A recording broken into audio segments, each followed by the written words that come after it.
je vais dire encore, ou qui ont simplement fuité, audio dans lesquels, parce qu'il y en a plusieurs, mais on va s'attarder sur cet audio-ci là, c'est un audio dans lequel JJ supplie, parce qu'il faut bien le souligner, supplie son ex-ami, parce qu'il est parti, on parle ici de monsieur le pétrolier 237, il supplie le pétrolier 237 de l'aider financièrement à trouver un appartement meublé pour désormais tourner ses films, si je peux dire, créer ses contenus, parce que, estimant que la maison dans laquelle il vit avec son père ne lui sied plus, c'est plus ça ne gère pas, ça ne reflète plus sa personnalité, du moins ce n'est plus une maison de son statut, quoi. Il faudrait quelque chose de mieux.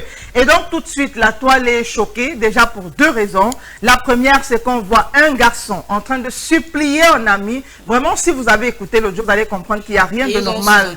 Voilà, justement, qu'il n'y a rien de normal dedans. Et la deuxième, c'est simplement le fait qu'un enfant qui a grandi dans une maison arrive à cet âge et renie la maison de son père. Alors que hier, on vous parlait ici de ce soutien-là que son père lui apportait sur les réseaux sociaux. Comment est-ce qu'on en arrive là? Comment est-ce qu'un enfant qui est, oui, tu l'as dit hier, seul enfant à son parent, parce que sa mère n'est plus, réussit à oublier un tout petit peu que s'il est là jusqu'aujourd'hui, s'il a cette éducation aujourd'hui, disons même le minimum qu'il a, c'est parce qu'il a un parent. Allez dans un audio dire que la maison que votre père a construite n'est pas ça pour vous. Vraiment, il me faut quelque chose de bien mieux, parce que c'est avec son père, dans cette maison qu'on l'a connu sur les réseaux. On a parlé de cette vidéo qui faisait 7,1 millions de vues. C'est dans cette maison-là qu'ils ont tourné cette vidéo. Et que JJ vient nous dire aujourd'hui que non, il a besoin de mieux, d'appartements meublés.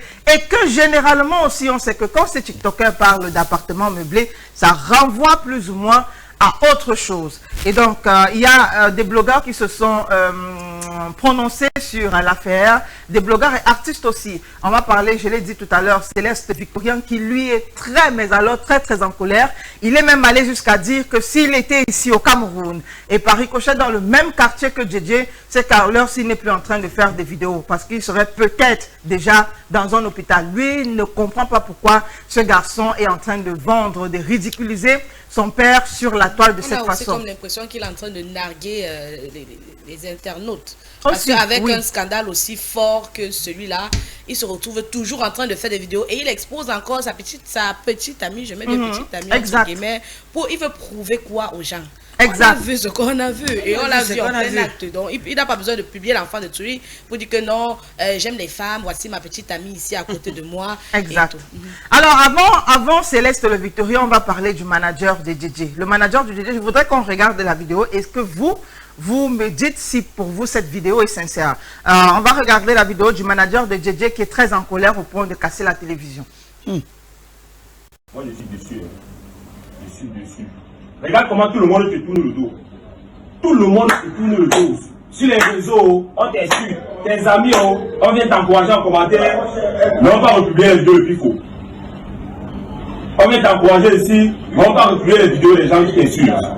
Maintenant, tu penses que tu aurais quelle crédibilité quand tu vas t'afficher même avec ta femme? Ça va se passer comment? Ça, c'est même quelle histoire ça? Quelle histoire ça, JJ? Ça, c'est quoi? Ça, c'est quoi?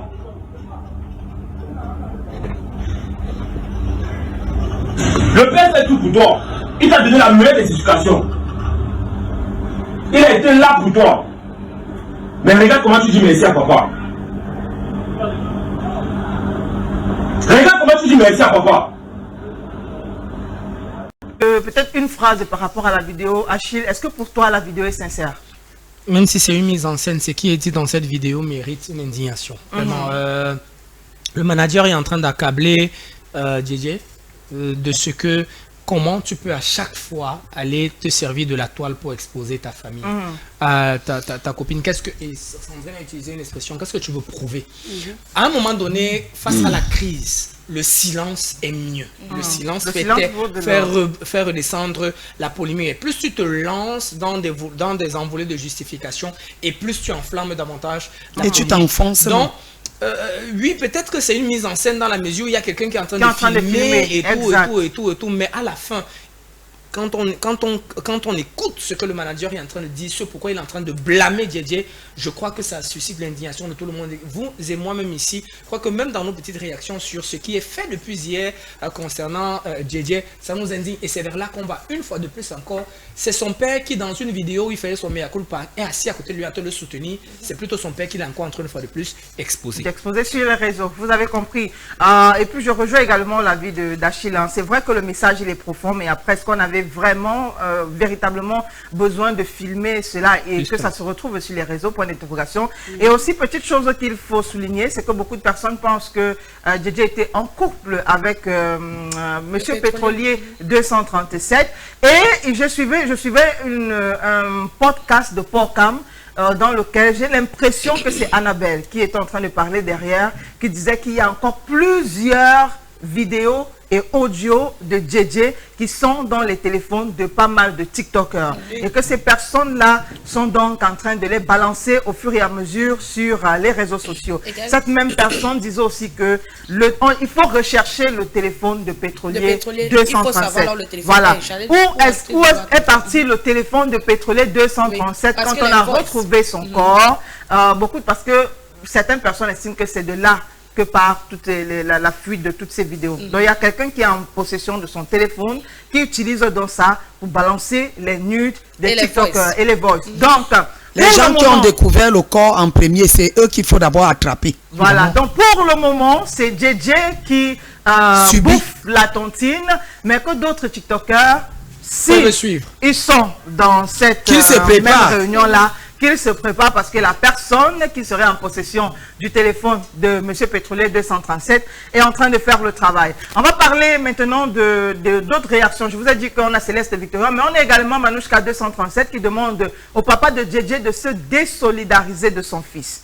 Elle ne comprend pas comment un papa peut supporter son enfant quand il est en train de faire de telles bêtises. Elle estime que peut-être c'est la puberté, mais que son fils n'a pas besoin d'en arriver là, il n'a pas besoin d'exposer son père. Et donc elle demande aujourd'hui à son papa de quitter à côté de son fils et de le laisser gérer ses problèmes seul. De l'autre côté, on a le TikToker blogueur Jilan Comedy qui a également donné son point de vue sur cette affaire en demandant à Djedje de ne plus faire de sortie, de ne plus parler. Parce que comme tu l'as dit Achille, plus il parle, plus il envenime la situation et moins le buzz va, je vais dire ça comment, va tarir. Donc, au fur et à mesure qu'il va parler, les gens vont continuer d'alimenter ce buzz-là. Et donc, maintenant, on va parler de la coach la plus nuisible, Coach Blonde.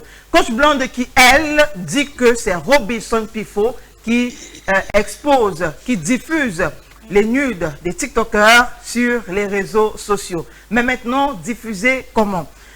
Elle explique qu'elle ne comprend pas comment un blogueur qui se dit être conseiller des petits frères passe le temps à ne parler que d'homosexualité dans pratiquement tous ses contenus.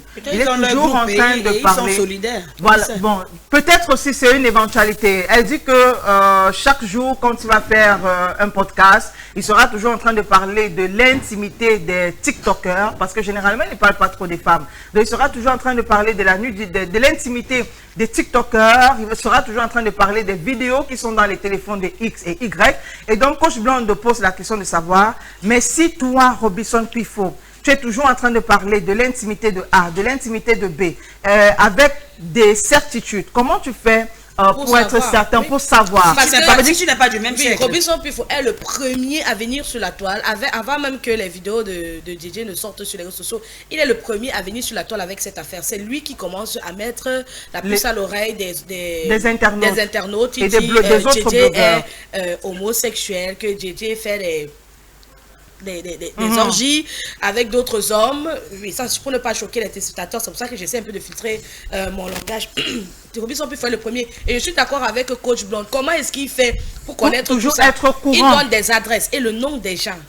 Donc moi je suis d'accord avec Coach Blonde. Il faut aussi qu'on essaie d'ouvrir le dossier Robinson Pifo. Et donc il faut dire, parlant du dossier Robinson Pifo, peut-être on en parlera demain. Il faut également dire qu'on a des images qui circulent actuellement sur la toile où on voit Robinson Pifo couché dans un lit avec un jeune homme. Comme je l'ai dit, peut-être demain on en parlera. Mais pour le moment, on va parler de la réponse de Robinson Pifo à Coach Blonde. C'est un petit texte dont permettez que je lise. On demande de sensibiliser. Quand tu décides de le faire, Coach Ngengeru trouve quand même le courage de faire toute une publication de 6 h du matin pour dire que c'est moi qui fais fuiter les nudes des petits malheureux là. Ils me servent à quoi? À quoi me servent ces bêtises dans mon téléphone? Ils serviront de leçon.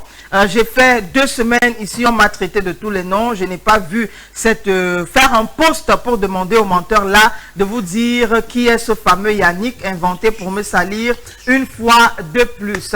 Voilà donc la réponse de Robinson Pifo à Coach Blonde. Lui, il estime voilà, que Coach Blonde ne dit pas la vérité ou du moins est en train de le salir. Mais comme on dit, il faut également se poser les bonnes questions.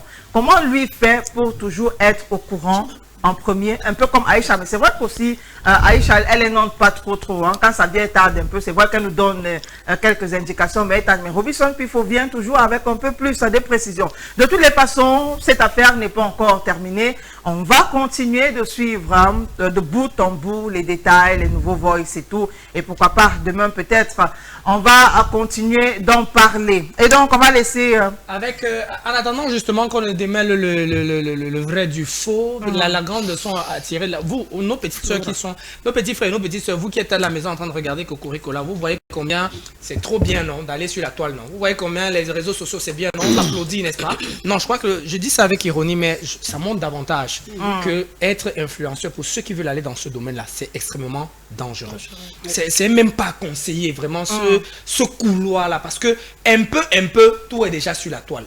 Un peu, tout est déjà sur la toile. Et on n'imagine pas le nombre de cœurs, de familles, d'enfants, de vies qui sont brisés derrière ce métier d'influenceur, tout ce qu'on met sur les réseaux sociaux. Et ça ramène à ce qu'un influenceur aussi sur TikTok avait dit que si vous voyez un jeune influenceur sur les réseaux sociaux qui crée du contenu et qui derrière ne fait pas la promotion d'un business, parce que si vous remarquez de nos jours, la plupart vendent quelque chose, soit ils ont une boutique, salon de coiffure, restaurant. Voilà, restaurant. Mais si vous voyez un TikToker qui ne vend pas quelque chose derrière, ça veut dire que c'est lui qui vend. C'est du fake, donc, voilà. Il faut bien réfléchir. C'est qu'il est en train de se vendre. Oui, il se vend. Il est en train de se vendre. Je ne voulais peut-être pas utiliser l'expression, mais je pense que... Non, c'est même poli. Sandrine l'a bien dit, c'est même poli. Elle n'a pas fait de la dépravation. C'est qu'il est en train de se vendre lui-même. Ça, c'est clair. Aussi. Tu voulais dire quelque chose? Si on veut parler du cas. Ça veut dire que c'est l'ondondo qui est dehors. Alors, on va laisser JJ et on va parler maintenant de ce nouveau... Bon, ce n'est pas un buzz parce que